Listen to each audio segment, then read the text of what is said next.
Hello students, welcome to class. CBSE की तरफ से टर्म 1 के रिगार्डिंग जो भी प्रॉब्लम्स आ रही थी स्टूडेंट को एग्जाम के रिलेटेड, उसके रिगार्डिंग लेटर आया था सीबीएसई का 19 मार्च को। उसमें सारी बातें उन्होंने बताई कि कैसे कैसे क्या चीज़ें हैं, क्या क्या प्रॉब्लम्स हैं और कैसे उसके बीच सोल्यूशन।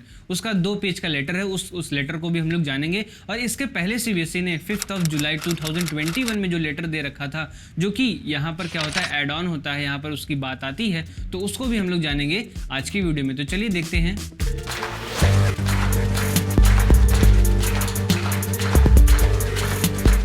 तो सबसे पहले हम लोग बात कर लेते हैं कि सीबीएसई ने 15 जुलाई 2021 में अपने लेटर में क्या क्या बातें की थी।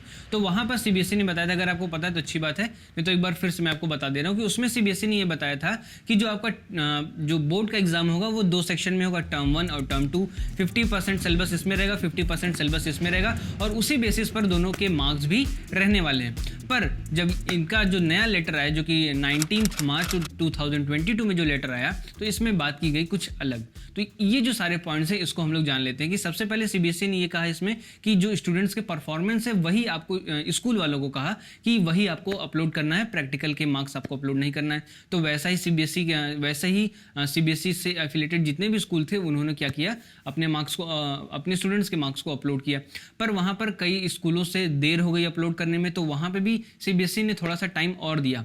फिर भी कुछ जगह ऐसा हुआ कि छूट गए, वहाँ पर मार्क्स अपलोड नहीं हो पाए, और कई जगह ऐसे थे कि वो चीज़ों को समझ नहीं पाए और प्रैक्टिकल और दोनों के मार्क्स क्या कर दिए, दोनों एक साथ अपलोड कर दिए मिक्स करके।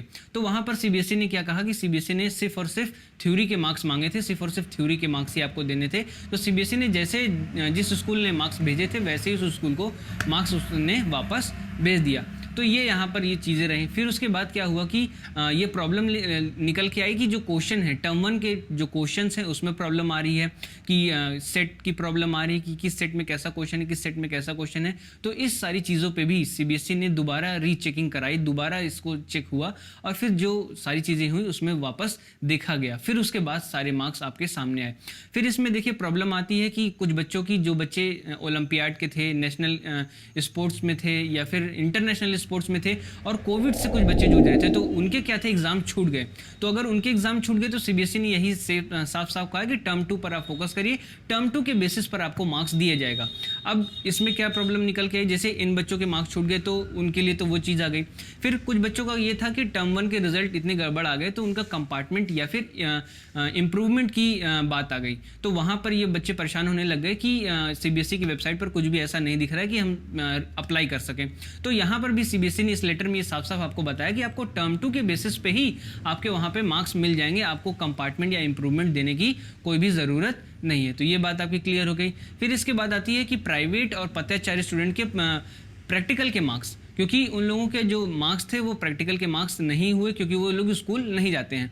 तो वहाँ पर क्या होगा कि सीबीएसई ने यही कहा कि टर्म 2 के बेसिस पे ही आपके प्रैक्टिकल के भी मार्क्स मिल जाएंगे। और इस लेटर में क्या बताया कि आपके टर्म 2 के जो प्रैक्टिकल के मार्क्स हैं वो अभी प्रैक्टिकल के मार्क्स नहीं, सॉरी, जो टर्म 2 के जो वेटेज है वो क्या किया जाएगा, अभी डिसाइड किया जाएगा। यानी कि अभी टर्म, जो इससे पहले लेटर में बात हुई थी और इस लेटर में जो बात हुई, इससे ये पता चलता है कि टर्म 1 और टर्म 2 के जो वेटेज है वो भी डिसाइड नहीं किए गए हैं।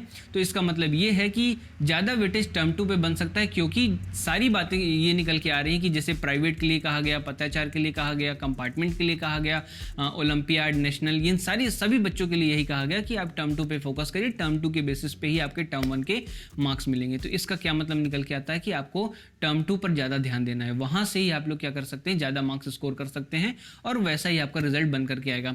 फिर ये हो रहा था कि स्कूल अभी हम लोग को मार्कशीट नहीं दे रहा है, मार्कशीट का क्या प्रॉब्लम है। तो सीबीएसई ने इस लेटर में ये भी बता दिया कि आपको सिंगल मार्कशीट मिलेगी, वो भी टर्म 2 के रिजल्ट की, ठीक है। वो टर्म 2 के रिजल्ट के बाद दोनों को देखते हुए, दोनों टर्म 1 और टर्म 2 को देखते हुए आपको एक सिंगल मार्कशीट मिलेगी, टर्म 1 की कोई भी मार्कशीट आपको नहीं मिलेगी। क्लियर हो गई ये सारी बात। अभी 62 स्कूल्स की जो हैं अभी रीचेकिंग हो रही है, अभी वो प्रोसेस में, जैसे जैसे चेक होती जाएंगी वैसे वैसे उनके रिजल्ट आते चले जाएंगे। और अगर आपको कोई भी प्रॉब्लम है, जैसे रीजन की प्रॉब्लम है या फिर कोई स्टेट की प्रॉब्लम है, लैंग्वेज की प्रॉब्लम है, क्योंकि कई बच्चे क्या थे, फॉरेन से थे सीबीएसई बोर्ड में। अगर आप ना जान रहे हो तो मैं आपको बता दूं कि कई बच्चे फॉरेन से थे जो कि सीबीएसई बोर्ड से अपना 12th कंप्लीट कर रहे थे, तो वहाँ पर उनको लैंग्वेज की प्रॉब्लम आई टर्म 1 के पेपर में। तो अगर आपकी प्रॉब्लम है तो आप अपने स्कूल से संपर्क करिए, क्योंकि 31 मार्च तक सीबीएसई ये कह रही है कि आप सभी प्रॉब्लम अपने स्कूल तक पहुंचाइए। स्कूल क्या है 31 तक सारी प्रॉब्लम अपलोड कर दे सीबीएसई के पास। सीबीएसई उस पर गौर करेगी और उस प्रॉब्लम को सॉल्व करने की पूरी कोशिश करेगी। अगर आपको इन सभी पॉइंट्स के रिगार्डिंग कोई भी अगर डाउट होता है तो आप कमेंट करके पूछ सकते हैं, और डिस्क्रिप्शन में आपको इस लेटर का पूरा लिंक मिल जाएगा। आप जाकर के वहां से उसको डाउनलोड करके पढ़ करके खुद भी समझ सकते हैं कि क्या क्या बातें इसमें कही गई हैं, ठीक है। और इस वीडियो को अगर आपको कोई भी पार्ट पसंद आया तो इस वीडियो को लाइक करिएगा। आप कोई भी प्रॉब्लम हो तो आप कमेंट करके ज़रूर पूछिएगा, भूलिएगा मत। Thank you.